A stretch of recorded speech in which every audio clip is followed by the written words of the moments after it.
السلام عليكم ورحمة الله وبركاته. ازيكم عاملين ايه؟ وحشتوني جدا جدا جدا. ايه اخباركم؟ يا رب تكونوا بخير دايما يا رب. يوم 23/1 كان احسن يوم في حياتي، ان انا اشوف انسان عزيز جدا عليا، محترم، مكافح، شال كتير، فعلا شال كتير، شال مسؤولية المفروض يشيلها شخصين، هو شالها لوحده. احنا كمجموعة موجودة على أرض الواقع احنا لسه ما وفيناهوش حق. كلنا اخوات طبعا، بس ده كان أسعد يوم في حياتي بالرغم من اللي حصل والعربية اللي جت، بس كان يوم جميل. ما علينا، جت سليمة لحد ما حققت هدفي ووصلت للإنسان العزيز عليا، وحبيت فعلا أديله جزء من حقه. ده كان أسلم رد على كفاحه. ناس كتير طلعت على اليوتيوب ظرف سنة سنتين حققت اللي مفيش حد حققه، بس اللي هم وصلوا له ده ممكن يكون مستمر، بس مش زي ما انت تتعب في حاجة وتقعد فيها 5 سنين. إنسان كافح، استحمل صعوبات كتير، شاف كتير في حياته، اتحمل اللي فعلا محدش يتحمله. لو أي حد كان بيتابعه بقلب كان وحب يحس بيه كان هيحس فعلا قد ايه هو عانى. زي ما بتشوف فيلم كده 1.5 ساعتين، الفيلم اللي انت بتشوفه في ظرف ساعتين ده، الفيلم ده ممكن يكونوا قعدوا يصوروا فيه شهر، انت بتشوفه في ساعتين. فالأحداث اللي بتبقى قدامكوا بتشوفوها على الكاميرا غير اللي بيحصل ورا الكاميرا خالص. ده كان أسعد يوم في حياتي. وخلينا نشوف مع بعض. انزل يا خليفة يلا بالبداية. حاضر يا سيدي. يلا نشوف ايه اللي حصل.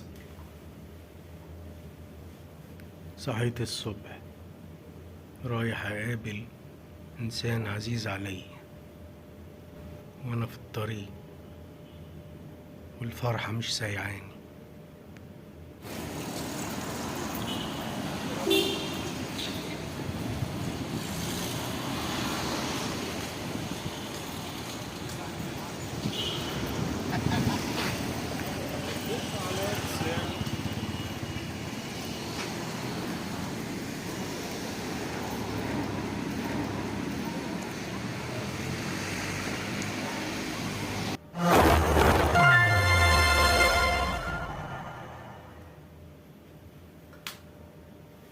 اللي انتوا شفتوه وانا بتكلم عنه ده زي ما قريته في عنوان الفيديو، دي حفلة احتفال زينب حسني قناة زيزي بنك ب500,000. انا قررت ابتدي من هناك لان فعلا ده المكان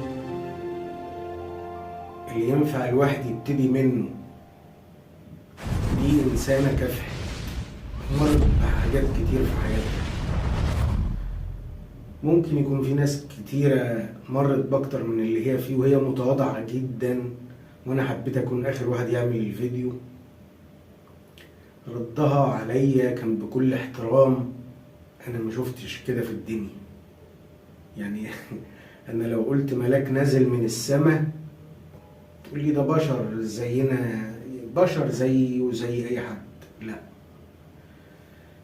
انت طالما شفت الإنسان من منظور أنت عايز تشوفه هتشوفه زي ما أنت عايز تشوفه. بمعنى أي إنسان في الدنيا ممكن تشوفه وحش مع إنه حلو لأن أنت بصيت له من طريقة تانية. الإنسانة دي نقية ومكافحة وبتحب تطور من نفسها، وزي ما نوجة بنت البلد قالت بكن لها كل احترام وتقدير، وبسمة الفقي وإسراء أخت زينب، ناس فعلا يستاهلوا اللي هيحصل معاهم، يستاهلوا اللي هيتعمل معاهم، وده هنشوفه في فيديو جاي، ما تستغربوش، لأن أنا قررت يوم ما أنزل تقيل. أنا كده كده بالنسبة لي الدنيا دي ما تسواش حاجة، وطالما أنا وصلت للمرحلة دي يبقى الفكر والدماغ هتختلف فعلا. زينب من قبل ما أشوفها وأتعامل معاها، بمجرد ما تابعتها، أنا بتابع قنوات كتير، بمجرد ما تابعتها حسيت فيها حاجات مش موجودة عند أي حد تاني. فعلا إنسانة عايزة تعيش حياة هادية وحياة مستقرة، وعايزة تكافح عشان هي متحملة مسؤولية لوحدها. هي عانت كتير، وننزل خليفة انزل لي بالبوست اللي هي كتبته. انزل يلا. وانا ليه ما اتصورتش معاك كتير؟ ليه ما حضنتكش اكتر على قلبي وعلى عيني؟ يا نور عيني، ايه الحرمان ده؟ ايه اليتم ده؟ ايه الوجع ده؟ انت عارف فراقك ده عامل فيا ايه؟ 2 بموت في كل ثانية فيهم 1000 مرة، حتى فرحتي ناقصة، كل حاجة في حياتي ناقصة. انا من غيرك ولا حاجة، انا تعبانة والله يا ابويا، انا محتاجالك بقى. بص يا زينب، الحاج حسني مدى حبك ليه مش محتاج حد يوصفه ولا انت توصفيه، لانه باين. في سؤال اخر الحلقة انا اسأله اللي هيتجاوب عليه طبعا. انا ما زلت كل فيديو هقول نص ارباح القناة دي لجمهور القناة، لجمهور سيزر. يا زينب انت منتش لوحدك، واللي جاي هيثبت لك ده. وانا عارف ان في ناس بتتكلم كتير عليكي، لان الناس دي ما راهاش كلام. هي لو فاضية وشايفة حاجة تعملها مش هتعمل كده، او هم مش فاهمين الدنيا صح، او ما يعرفوش كتير عن المفروض يتعاملوا مع الناس ازاي، والدين معاملة، فهم ما يعرفوش الكلام ده. فلو انتي، انا معاكي في كل اللي انتي بتقوليه وكل اللي انتي حاساه، محدش يقدر يتكلم، بس انا بقولك ما تقلقيش، واحنا في ظهرك، لان احنا كلنا في الاول وفي الاخر اخوات. ونشوف جزء من الحفلة ونرجع مع بعض تاني.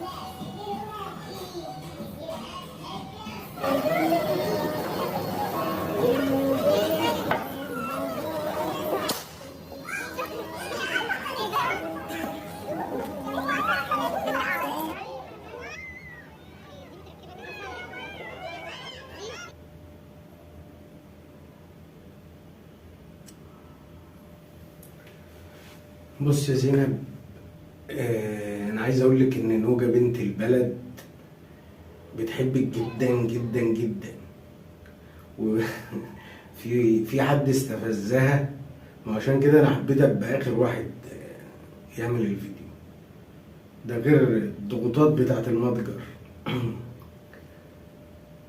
مش عايزين نسبق الاحداث. نوجة بنت البلد بتحبك جدا، وطلعت بكل ادب وبكل احترام، ردت على الكلام اللي اتقال. الناس كده كده بتتكلم عادي، ده الطبيعي، هم مش لاقيين حاجة يعملوها. بسمة الفقي بتحبك جدا جدا فعلا من قلبها، واللي فرحني انه وانا قاعد زي ما هتشوفوا برضو معانا مع بعض في الفيديوهات بتاعت الحفلة. على فكرة انا جيت دعيت وقلت يا رب اليوم يكون جميل ويعدي على خير، كان في توتر، وقال البوستر بتاع انزل يا خليفة، انزل يا حبيبي يلا. ده البوستر انت يا سيزر زي ما هتجيب انتوا هتشوفوا على للناس الشاشة كده الوحشة دي جلطة. بتاع جائزة الأم المثالية وأفضل بلوجر 2022. انتوا شفتوا إن هي دي الجايزة، دي مش الجايزة. زينب تستاهل أكتر من كده. هي إنسانة مكافحة وطموحة، وبتخلي بالها من الأمان اللي ربنا اداها لها اللي هم أولادها، وتحملت المسؤولية وتحملت كتير. وبقول لك يا زينب، اللي خلف ما ماتش. انزل يا خليفة بتاعة المفاجأة. باللقطة اللي جاية. أيوة بتاعت لحظة البوستر أول ما نزل. عينيا يا سيزر مصر.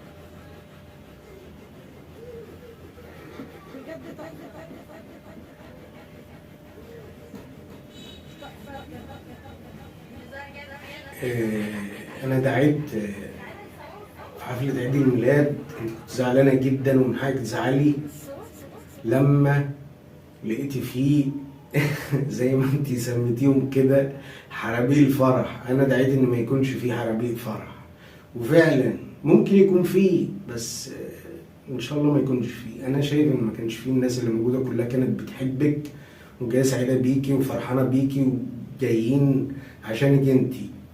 يمكن لما انا شفت فيديو عيد الميلاد ما شفت ناس كده ما شفتهاش انا في الحفلة دي، ممكن يكون ربنا استجاب. انزل بقى يا خليفة بالصورة اللي خطفت قلبي، اللي انا هبروزها كده احطها في جدار عندي. انا حسيت احساس تاني خالص بجد، ويمكن ده جميل انا مش هنساهولك. سلام على العسل يا سيزر. انزل يا خليفة.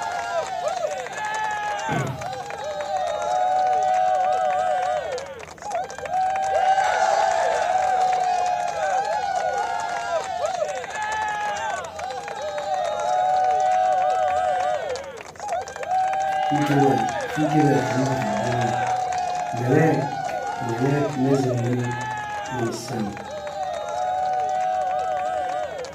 والله عسل.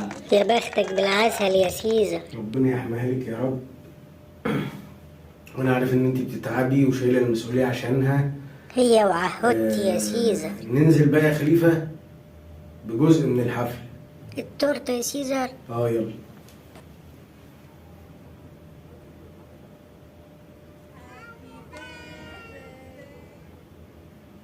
يا رب اجيب عيال قمر كده يا سيزر، يا رب ادعيلي.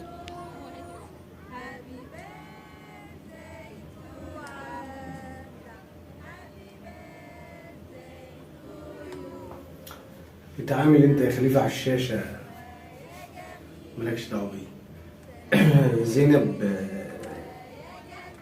اكيد وانت قاعده لوحدك بتمري بظروف صعبه، الفراق صعب، بس متقلقيش. كده كده ربنا طبعا عمره ما هيعود الاب، بس ممكن ولا هيكون في بديل، بس ممكن تحسي الاحساس ده من حد حواليكي.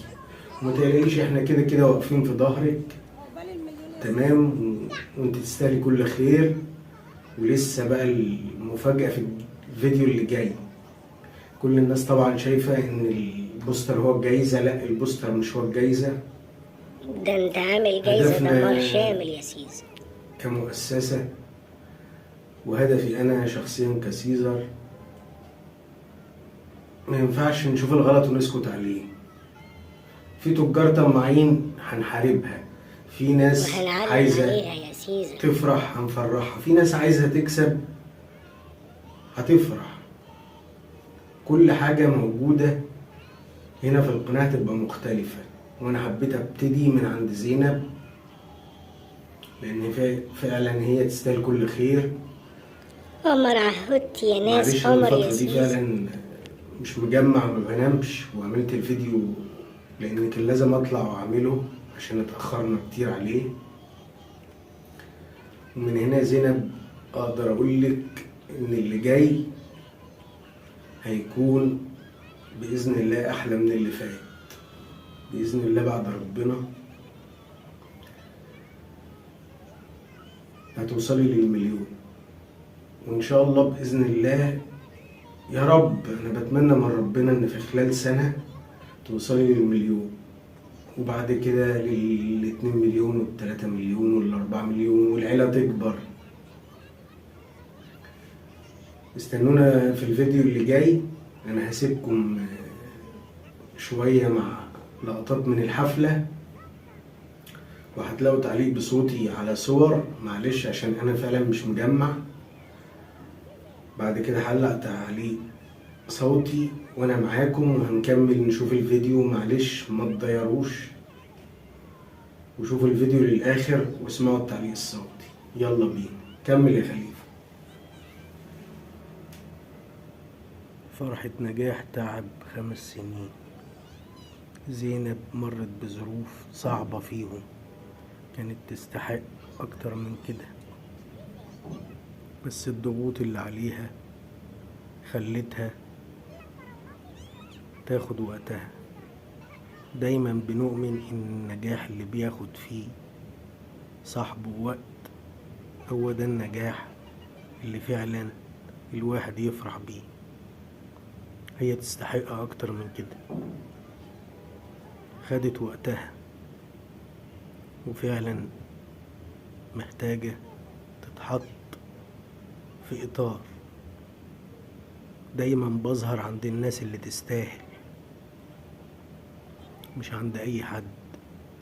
نجاحها يستاهل الجايزة اللي فعلا المؤسسة قررت تمنحها لها.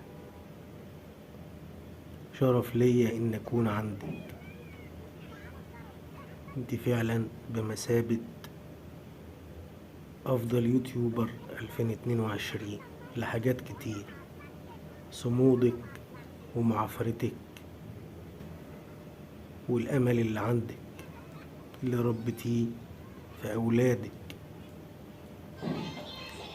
بسم الله ما شاء الله النتيجة باينة اهي. ربنا يحميكي. عرفتوا واحدة خطفت قلبي ليه؟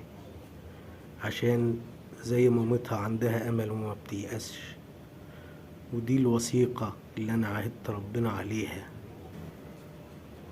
لان انتي تستاهلي كل خير. وفي الفيديو اللي جاي فعلا تستحقي الجايزة اللي مستنياكي انتي وجمهورك. اكيد في جمهورك ناس مش هقولك بتحبك بس بتعشقك. استنوا الجايزة قريب قوي مع سيزر مصر. الجايزة دي الجمهور زينب والزينب نفسها، ده أقل تقدير، وهي تستحق فعلا أفضل بلوجر عام 2022، لأن هي أم مثالية فعلا، تستاهل كل خير. لازم نقف دايما جنب أي حد بيحاول ينجح ويكافح. اللحظة دي ما جاتش من فراغ، وخدت وقت كبير قوي عشان هي توصل لها. احنا معاك يا زينب وما تقلقيش، فعلا اللي خلف ما ماتش. الحاج حسني فعلا عرف يربي، الله يرحمه ويغفر له. ولسه اللي جاي احلى، ما تيأسيش. طول ما فيا نفس على وش الارض كسيزر مصر لازم ارسم البسمة والضحكة على اي حد يستحقها. بسم الله ما شاء الله، عرفتي تربي وعرفتي تحافظي على الامانة اللي ربنا اداهالك. اولادك عهد ووعد، فعلا اسامي على مسمى. ربنا يحميهم لك يا رب، وما تخافيش وما تقلقيش من اي حاجة، احنا دايما كده كده حواليكي وفي ظهرك، لان انت تستحقي الدعم. انا من شوية قلت لكم في سؤال اخر الحلقة. السؤال هو كل واحد يجاوب من منظوره هو او من منظوري انا. سؤال الحلقة هي زينب عندها كام اخ واخت؟ تاني نركز في السؤال وجاوبوا تحت في الكومنتات. وزي ما انا قلت نص ارباح القناة هتكون لجمهور القناة. هتقول لي يا سيزر ما انت لسه في البداية وما فعلتش. ماشي، نص ارباح القناة لجمهور القناة وانا ما فعلتش، بس انا مش هستنى لما افعل. كده كده الجوائز موجودة وانتم اللي هتحددوا في التعليقات تحت. انا مش هقول الجايزة ايه، انتوا تصدموا وشوفوا. السؤال تاني، زينب حسني زيزي بنك عندها كام اخ واخت؟ هو ده كان سؤال الحلقة وبس. انزلوا في الكومنتات تحت وجاوبوا. وكده كده هنعمل إشارة لبسمة الفقي، وهنعمل إشارة لنوجة بنت البلد، وهنعمل إشارة لزينب. ويا رب يا زينب تشوف الفيديو ده يا رب، لأن اللي جاي هيكون أفضل بإذن الله من اللي عدى.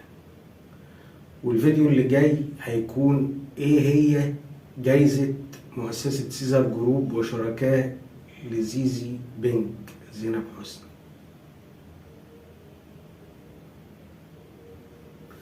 ما تنسوش تعملوا لايك وتشتركوا في القناة عشان نكبر، عشان انتوا كده كده دايما كسبانين، سواء في قناة سيزر مصر او في قناة متجر سيزر، والايام اللي جاية هتثبت لكم. استنى ما تضيعش الفيديو، ويا ريت تشوفه للاخر، يمكن تتعلم حاجة تفيدك بعد كده. وانت كده كده دايما كسبان، لان انت موجود في المكان الصح. قناة سيزر مصر نص ارباحها لجمهور سيزر. احنا ما فعلناش، كده كده برضو في جوائز لحد ما نفعل، وباذن الله عيلتنا تكبر. يلا نكمل الفيديو. انزل يا خليفة بالبرومو ده يلا عشان نبتدي. البداية الفيديو الجاي يا سيزر، يلا انهي. خليكم معايا. انهي على طول. يلا سلام. يلا سلام.